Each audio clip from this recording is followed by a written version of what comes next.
When are we going to start living our lives like Psalms 23 is true? That's what we're going to talk about today.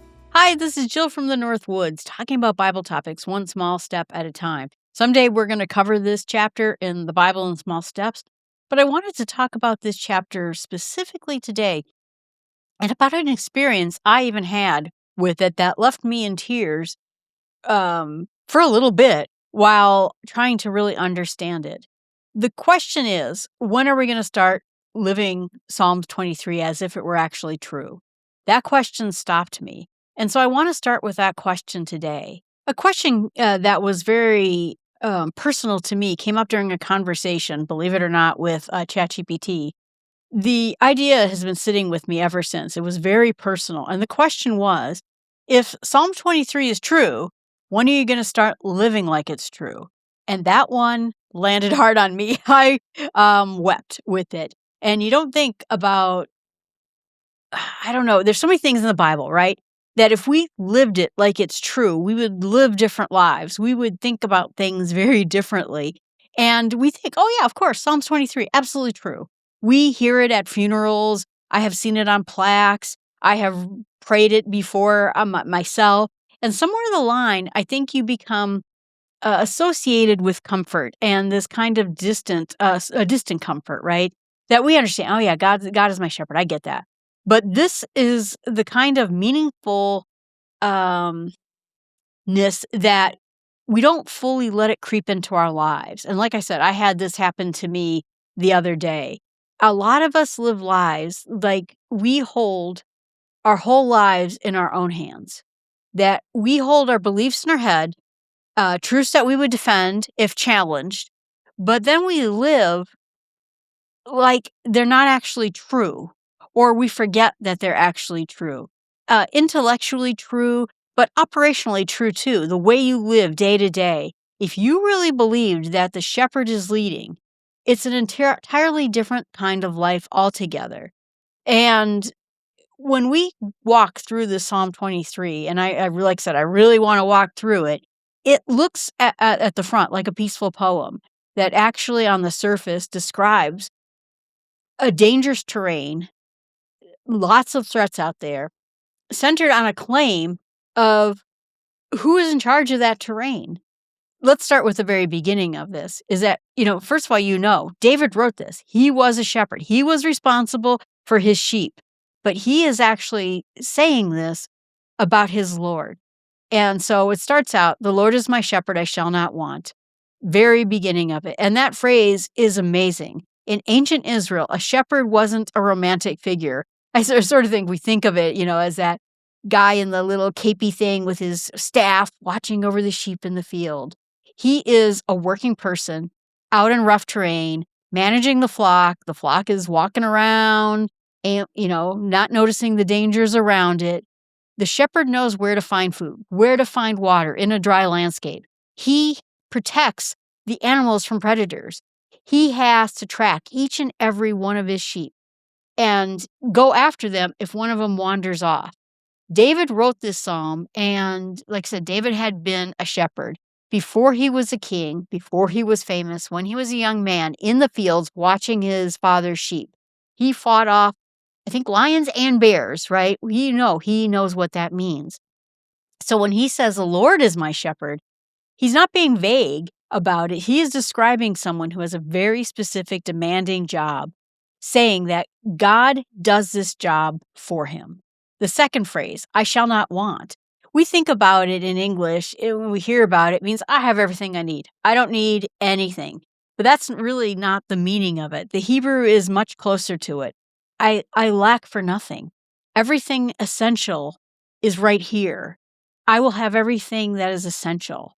And it's not a promise of luxury. It's a promise of sufficiency, and that you actually will have the provisions, the food and water, guidance, protection. It'll all be there. And it's a more stable promise than the other interpretations. We want what we want. They're moving targets, right? I want a new car. I want a new house. I wanted this. I wanted that. We want. Needs are a little bit less of a moving target, right? There are things we definitely need to exist in this world. It goes on then to say green pastures, still waters. And then he goes on to say that he makes me lie down in green pastures, leads me beside still waters, and restores my soul. This sounds so gentle. And these verses are so gentle. There is a practical knowledge underneath of it that when you don't really think of it. Sheep, I did a 100-mile hike in England. Sheep are not easy to settle. They're very skittish. They don't want to lie down easily. If anything is awry, they are very easily disturbed. They're very nervous animals. And so they'll only lie down when these conditions are met, that they're free from fear, free from tension, from other sheep, free from any sort of irritating pests like flies or parasites. They are fed and watered. They have enough food, enough to eat and drink. And there's no predators out there staring at them with their little glowy eyeballs. If any one of those things is off, the sheep won't rest. Even if there's a little short hiker walking through their field, they're not happy about it. So the image of a shepherd making the sheep lie down isn't forcing them to the ground. I'm going to squish you down, sheep. It's about the shepherd removing anything that sheep could be anxious about until rest is possible for that sheep. The waters are the same way. Sheep are genuinely nervous around removing water. If they get full of water, their wool becomes heavily soaked. A strong current can knock them over, and the sheep could go down the river and drown. A shepherd who understands his flock doesn't just point them towards water and says, hey, water, go over there and drink. He finds calm waters for them, a quiet pool, a slow stream, so they can safely drink without being worried about it. The care that goes into these two images is really a huge reflection point for us. Specific, attentive, and not the sort of, you will be comfortable. It is a shepherd who knows exactly what his flock needs, goes out and finds the right condition and arranges for the sheep to be there. And then in verse 3, it says, he restores my soul. And the word here is shub, which means returns, brings back a sense of recovery, that I was restored. Now I'm not, I was lost, but now I am back into restoration. That's the idea behind it. There is this knowledge of cast sheep, which is an illustration in Philip Keller books. The shepherd looks at Psalm 23, which is a beautiful imagery of the sheep. The sheep that rolls on its back, it can't get up. The illustration is I'm just not going to make my sheep calm. It is the idea that my sheep is upside down, and now I'm going to flip it back over so the sheep is restored to the rightful position. Like I said, that idea. So that is a particular book that if you're interested in, you might check that out. What I love about that phrase is how human it feels, because the soul isn't always doing fine. The person might look like they're doing fine, but the soul itself, it needs restoring. It needs a restoration from being depleted or being turned the wrong way. It needs to be brought back to a place of comfort or to the correct position. David knows what that feels like. He wrote down the Psalms describing the soul as cast down. He knew what it meant not to be okay. And this is the same kind of idea. He knows that the Lord restores his soul. And then the third verse continues on that says, he leads me in the path of righteousness for his name's sake. Now, the path of righteousness is the shepherd context for this. It's very literal in the sense that there are established trails through a landscape. Like I said, I walk through England and there are sheep trails all over the place. The routes that shepherds knew to take, safe passages, easy for the sheep to walk on, from one grazing location to another, and not every path was passable. And if it was passable for the shepherd, it wasn't necessarily passable for the sheep. So every reliable path the shepherd knows. They know which path the sheep will move through safely and which ones will panic the sheep or be dangerous for the sheep. And then the phrase "for his namesake" adds something kind of interesting too. The shepherd isn't leading the sheep because it's the convenient path to go. He is leading because his reputation, his character, who he is bound up on the welfare of the flock. This means that it's actually bold to anchor your confidence in. God's guidance isn't contingent on whether we deserve it, whether he likes us at this particular moment, whether we did a good thing or we didn't do a good thing. Instead, it is tied to who God's is. His namesake is why he does this. So, wow, that's kind of incredible, right? Then it goes even further, and this is where it gets kind of scary. Even though I walk through the valley of the shadow of death, I will fear no evil, for you are with me.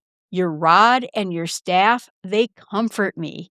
And this, again, is one of the most famous sections of this particular psalm. And it's interesting. The word shadow of death in Hebrew is kind of a compound word that means shadow, and tsal means shadow, and maveth means death. So that's where they kind of combine it together. We think of it as deep darkness, shadow of death.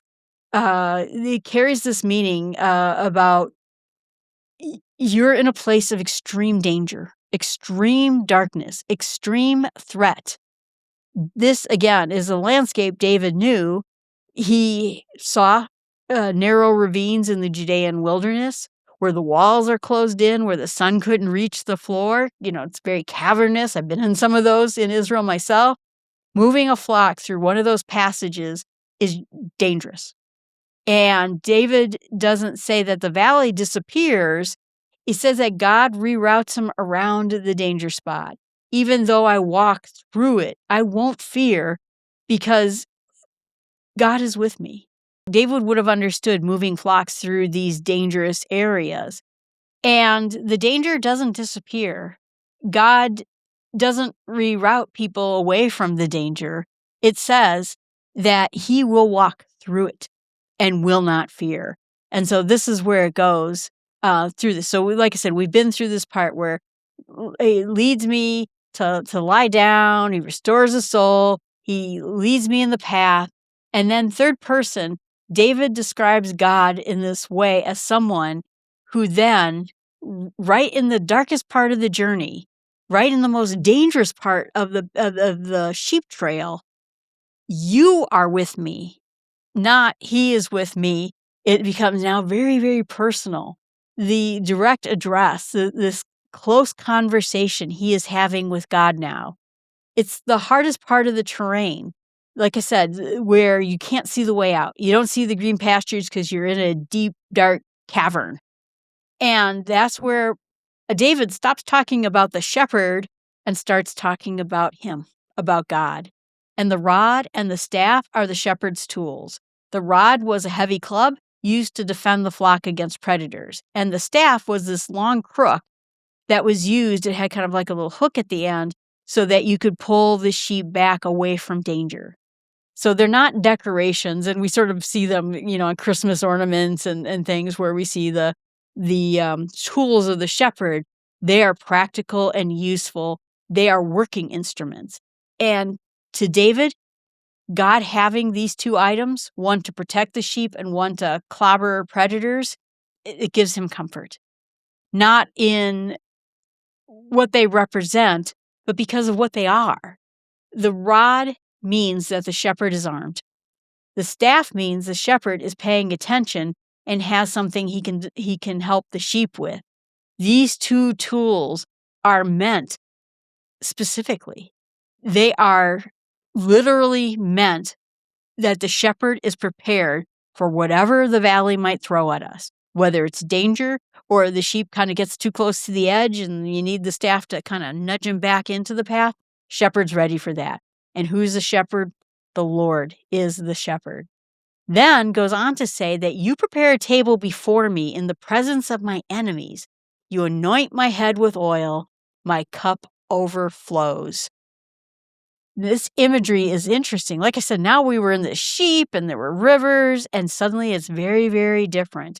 Now there's a table. And the table is to host the flock and guests. And God is preparing the meal. God has laid out the entire meal, full view of his enemies. In the Near East, hospitality was one of the most serious obligations of any people. And if you are to be received as a guest, you have to prepare a table for them. The table has to be filled with food, but you also have to make sure they're safe. You have to make sure, like if you think of a Bedouin community, that if there's wolves out there, your host has to make sure there's an obligation there to protect the guests from anything that could go wrong. Even if the guests' adversaries arrive at that tent while the guest is still eating. So this table is prepared in the presence of the enemy. It's a declaration that says this host is watching everything. This person is under my protection. And if you touch them, you're going to have to come through me first. It's then goes on with this anointing of the oil was a gesture of welcomeness. Oil is used in different ways. We've seen this. David was anointed with oil to become king, right? Jesus was anointed with oil to show his kingship, but also to indicate his coming death. But it was also used as an ointment of curativeness, to help people of disease. It was also a cultural sign that a fragrant oil was a sign of care, value, that I am giving something to you that is expensive, that you're being honored. It is, you're not just my guest because you need a good meal and I'm inviting you over. You're an honored guest of mine. And then to say that the cup is overflowing in abundance means that it's beyond what is expected or required. It's not like, oh, I gave you a little something to drink because the road's been hard. It is, you have everything you need to drink. It is overflowing, not the minimum, the maximum. And so all of this right there in the presence of the enemy, they're still there. The danger's not past. They are still out there, but instead they're watching all this happens. And then goes on to say that surely goodness and mercy shall follow me all the days of my life, and I shall dwell in the house of the Lord forever. David uses this word in this final verse of it, surely, like absolute confidence. There's no doubt in his mind, no hedging. Gee, I sure hope I end up in the house of the Lord. No, everything. Surely this will happen. And then translates that this word in Hebrew, radaf, means to pursue, to chase down, to run down. It's the same word used elsewhere in the Psalms for when an enemy pursues a person. David had been chased before. He knows what it feels like to be pursued by an enemy. And now he takes that same imagery, the relentless pursuer, and then applies it to goodness and mercy. They're the ones that are chasing after him, not walking behind him, not floating around his head or hopefully down in this distant destination. They pursue him all the days of his life. And then the psalm ends with the arrival, dwelling in the house of the Lord, coming home. Finally, you will be at home. This journey, when you look back at it, this whole psalm, you see this moving from pasture to dangerous path, from path to the valley to the table, and from the table to home in the kingdom of God. At the center of all of this is this point that it says, "For you art with me." Everything that describes what the shepherd provides, everything that the shepherd does in this description after this, when the shepherd is present in the hardest place. I mean, everything up to this point, it describes what happens when the shepherd is present in the hardest place. And the present isn't a reward for that person. It is the center of everything. And so at the end of this is everything that was described about what the shepherd provides, everything that the shepherd does. Now it says that the shepherd is present in the hardest of places. And it's not as a reward. It is because of the character of who God is. This makes everything worth living. So I want to come back to where I got started, that if Psalm 23 was true, it's not just beautiful. Of course it's beautiful, and it's comforting, and it's a great thing to prayer. I've been doing the breath prayer with it. I talked about it where you breathe in and you go, The Lord is my shepherd, I shall not want. You sort of breathe in and out with a prayer. It's beautiful for sure. But where I noticed it myself is that I was basically telling, and this is where the story just gets wild, AI about the fact that when I was a little kid, I was the only adult in the room. And I feel even today that if I don't guide my life, I mean, I don't have a spouse, I don't have people who are looking out for me specifically. I have friends, I have people who love me, but you know what I mean? I have to look out because no one else is looking out for me. And I have to make sure that my retirement's in line, and I have to make sure my work world is in line. And I'm listing all these things. And that is when ChatGPT came back to me and said, when are you going to start living like Psalm 23 is real and not just a beautiful poem? And like I said, I just stopped. Um, I feel like I carry a lot of weight around in my life, with responsibility for me.